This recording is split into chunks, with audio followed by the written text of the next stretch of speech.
ایک صحابی حضرت سعید بن عامر ہیں، حضرت عمر فاروق رضی اللہ تعالیٰ عنہ نے حضرت سعید بن عامر رضی اللہ تعالیٰ عنہ کو گورنر بنانا چاہتا حمص کا.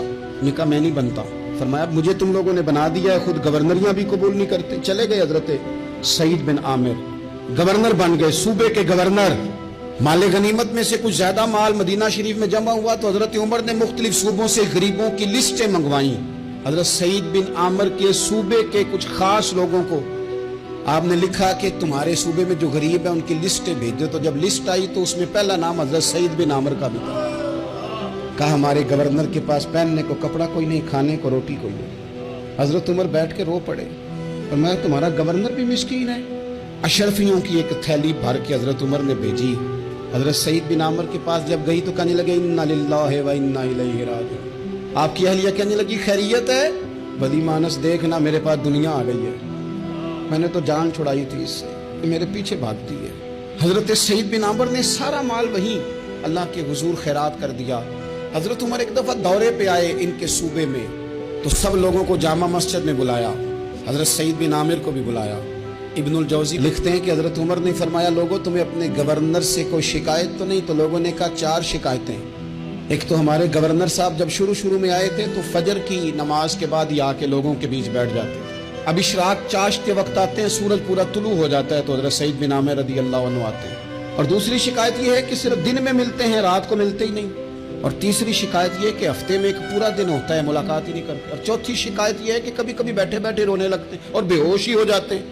آپ نے ایسا شخص گورنر بنا دیا جو دیوانہ ہے. حضرت عمر نے بلا لیا، قریب بیٹھے تھے، کہا دے سوالوں کے جواب. گردن جھکی ہوئی ہے. عرض کرنے لگے امیر المومنین میں نے تو پہلے ہی کہا تھا میں گورنری کے قابل نہیں. فرمایا اب تو منصب تمہارے پاس ہے، تمہیں جواب تو دینا ہے. حضرت سعید بن عامر کہنے لگے حضور 4 میرے ساتھ مسئلے ہیں. فرمایا کون سے؟ حضرت سعید بن عامر کہنے لگے آپ سوال دہرائیں میں جواب دیتا ہوں.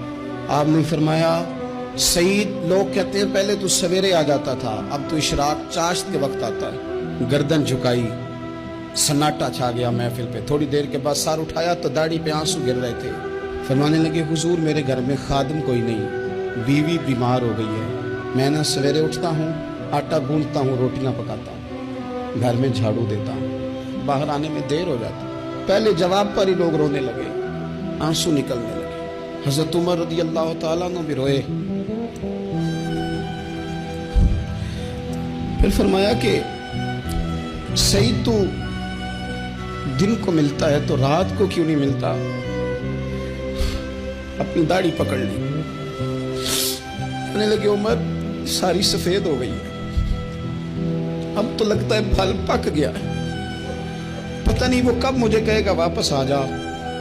میں نے نا دن مخلوق کے لیے رکھا ہے، رات اپنے رب کے لیے رکھی ہوئی ہے، مجھے تکلیف نہ دی جائے. گورنر کی بات کر رہا ہوں. پھر کہا سعید یار ہفتے میں ایک دن ملتے کیوں نہیں؟ کہنے لگے عمر یہ میرے رب کے ساتھ پڑتا ہے، اسے نہ کھولا جائے. فرمایا نہیں آپ بتائیں. حضرت سعید بن عامر کہنے لگے غریب ہوں، ایک کی جوڑا میرے پاس ہے، میں غریب ہوں. حضرت سعید بن عامر کہنے لگے ایک جوڑا ہے، ہفتے میں ایک دن دھو کے خشک ہونے کو ڈال لیتا ہوں، پھر بیوی کے کپڑے پہن کے بیٹھا رہتا ہوں. کس طرح گھر سے باہر نکلوں؟ میرا پردہ تھا، میں اپنی غریبیاں لوگوں کے سامنے نہیں رکھنا چاہتا. میں جانوں میرا رب جانے، میں راضی ہوں نا اس کی رضا پہ. اب تو حضرت عمر ہچکیاں لے کے رونے لگے. فرمانے لگے چل آخری سوال کا جواب ہی دے دے، کبھی کبھی روتے ہو تو بے ہوش ہی ہو جاتے ہو. حضرت سعید بن عامر پھر رونے لگے. فرمانے لگے بڑی عمر کا ہو گیا تھا جب کلمہ پڑا تھا. جب وہ پچھلے گناہ یاد آتے ہیں نا، میرے سامنے لوگوں نے حضرت حبیب بن عدی کو سزا دی تھی مکے میں، اور میں اس وقت مسلمان نہیں تھا، میں مدد نہیں کر سکتا. جب وہ وقت یاد آتا ہے تو برداشت سوچتا ہوں کیسے اللہ کے حضور جاؤں گا. دوستو دعا کرنا اللہ اس ملک کو بھی کوئی ایسا شخص عطا فرما دے